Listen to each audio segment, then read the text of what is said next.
ഞാനിപ്പോൾ ഉള്ളത് മുൻ മുഖ്യമന്ത്രി സാക്ഷാൽ കെ കരുണാകരൻ്റെ വീടിൻ്റെ മുമ്പിലാണ്. BJP നേതാവും കെ കരുണാകരൻ്റെ മകളുമായ പത്മജ വേണുഗോപാൽ ഇപ്പോൾ നമ്മളോട് പൊങ്കാല വിശേഷങ്ങളായിട്ട് ചേരുന്നുണ്ട്. എങ്ങനെയുണ്ട് ചേച്ചി ഈ വർഷത്തെ പൊങ്കാല? എല്ലാ വർഷവും മാതിരി തന്നെ ഞാൻ എത്രയോ കാലങ്ങളായിട്ട് പൊങ്കാല ഇടുന്ന ആളാണ്. അത് പിന്നെ ആരോടും പറയാറില്ല. ഇപ്പം എനിക്ക് തോന്നുന്നു ഇലക്ഷൻ നിൽക്കുന്നതുകൊണ്ടാണ് എല്ലാവരും ശ്രദ്ധിച്ച് ഞാൻ പൊങ്കാല ഇടുന്നത്. ഞാൻ ആദ്യം തൊട്ടേ ഇടാറുണ്ട്. അന്ന് കൂടുതൽ ആൾക്കാരുണ്ടായിരുന്നു, എൻ്റെ കസിൻസൊക്കെ വരാറുണ്ട്. ഇപ്രാവശ്യം ഈ യുദ്ധവും ഇതൊക്കെ കാരണം മൂക്ക് പോലും വരാൻ പറ്റിയില്ല. ഏകദേശം ഇപ്പോൾ എത്ര വർഷങ്ങളായി പൊങ്കാല ഇടാൻ തുടങ്ങിയിട്ട്? 10-15 കൊല്ലമായി. 35 കൊല്ലം. അപ്പോൾ അച്ഛനുള്ള കാലത്തും പൊങ്കാല ഇടുന്നുണ്ട്. അതിൻ്റെ എന്തെങ്കിലും ഓർമ്മകളൊക്കെ ഉണ്ടോ?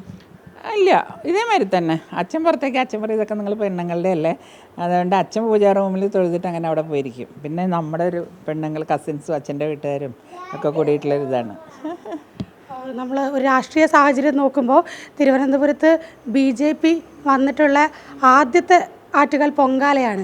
അപ്പോൾ അതിൻ്റെ എന്തെങ്കിലും വ്യത്യാസങ്ങളോ അതിനെങ്ങനെ നോക്കിക്കാണുന്നു? കാരണം അവർ എനിക്ക് തോന്നുന്നു 2 മാസം മുമ്പേ അതിനുള്ള ഒരുക്കങ്ങൾ തുടങ്ങി. പണ്ടൊന്നും അങ്ങനെയല്ല. നമ്മൾ അത് കഴിഞ്ഞാൽ കംപ്ലയിൻറ്റും ഇതൊരു കംപ്ലയിൻറ്റും വരുന്ന എനിക്ക് തോന്നുന്നില്ല. കാരണം മേയറാണെങ്കിലും ഡെപ്യൂട്ടി മേയറാണെങ്കിലും അതിൻ്റെ ഒപ്പം നിന്ന് എല്ലാ ഇതിനും ഇതുണ്ട്. അപ്പോൾ ഞാനിപ്പോൾ തന്നെ പുറത്ത് പോയിട്ടൊന്ന് വന്നപ്പോൾ ആ വരുന്ന വഴിയിൽ എന്തൊരു സമാധാനമായിട്ട് ആൾക്കാർ പൊങ്കാല ഇടുന്നതെന്നറിയാം. അതുകൂടാതെ നിയമസഭാ ഇലക്ഷൻ വരാൻ പോവുകയാണ്. അപ്പോൾ ഔദ്യോഗിക പ്രഖ്യാപനങ്ങളില്ലെങ്കിലും ചേച്ചി എവിടെയെങ്കിലും ഒന്ന് മത്സരിക്കും. തൃശ്ശൂരും തിരുവനന്തപുരത്തും പേര് കേൾക്കുന്നുണ്ട്. എവിടെയായിരിക്കും സാധ്യത എന്നും, അല്ലെങ്കിൽ ഈ ആറ്റുകാൽ പൊങ്കാലയ്ക്ക് അമ്മയോട് ഈ തരത്തിലുള്ള വല്ല പ്രാർത്ഥനകളുണ്ടോ പ്രത്യേകം, അല്ലെങ്കിൽ വിശ്വാസത്തിൻ്റെ പുറത്ത് മാത്രം പൊങ്കാല അർപ്പിക്കുകയാണോ? വിശ്വാസത്തിൻ്റെ പുറത്ത് മാത്രമാണ്. കാരണം എത്രയോ കാലമായിട്ട് ഞാൻ ഇടണം. ഒന്നൊന്നും ഞാൻ പ്രാർത്ഥിക്കാറ്. ഞാൻ പറഞ്ഞില്ലേ, എനിക്കെന്താ നല്ലത് വേണ്ടതെന്ന് ദൈവത്തിനറിയാം. നമ്മൾ ആവശ്യപ്പെടുകയല്ല വേണ്ടത്. അപ്പോൾ അതനുസരിച്ചാണ് ഞാൻ എന്നും പറയാറ്. അത് ഗുരുവായൂർ പോയാലും ഏത് അമ്പലത്തിൽ പോയാലും അങ്ങനെ പ്രാർത്ഥിക്കുക.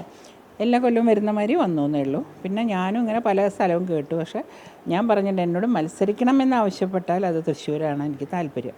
എനിക്കറിയുന്ന സ്ഥലത്ത് പോയിട്ട് നിന്നിട്ടല്ലേ കാര്യമുള്ളൂ. തൃശ്ശൂർക്കാരെ കുറിച്ച് അയ്യോ ഒരു പരാതിയില്ല. കാരണം കുറച്ച് ആൾക്കാർ നമ്മളെ കാലുവാരി തോപ്പിച്ചു എന്ന് വെച്ചിട്ട് എല്ലാ തൃശ്ശൂരുകാരും മോശമാവും. എന്നെ സ്നേഹിക്കുന്ന ഒത്തിരി പേരുണ്ട് അവിടെ. ആ ഒരു ആത്മവിശ്വാസത്തിലാണ് ഞാനത് പറഞ്ഞത്. നമുക്ക് തൃശ്ശൂരാണ് മത്സരിക്കുന്നതെങ്കിൽ ഏറ്റവും കൂടുതൽ വിജയ സാധ്യതയുള്ള മണ്ഡലമാണ് അതൊരു UDF മണ്ഡലമാണ്. ശരിക്ക് BJP മണ്ഡലം എന്നതിനെ പറയാൻ പറ്റില്ല. പക്ഷേ ഇപ്പോൾ കുറേ പേര് BJPയിലേക്ക് വന്നിട്ടുണ്ട്. അത് കൂടുതലാക്കണമെങ്കിൽ നമ്മൾ നന്നായിട്ട് വർക്ക് ചെയ്താൽ എന്നെ അറിയുന്ന ജനങ്ങൾ എനിക്ക് വോട്ട് ചെയ്യുന്ന തന്നെ എനിക്ക് തോന്നുന്നു.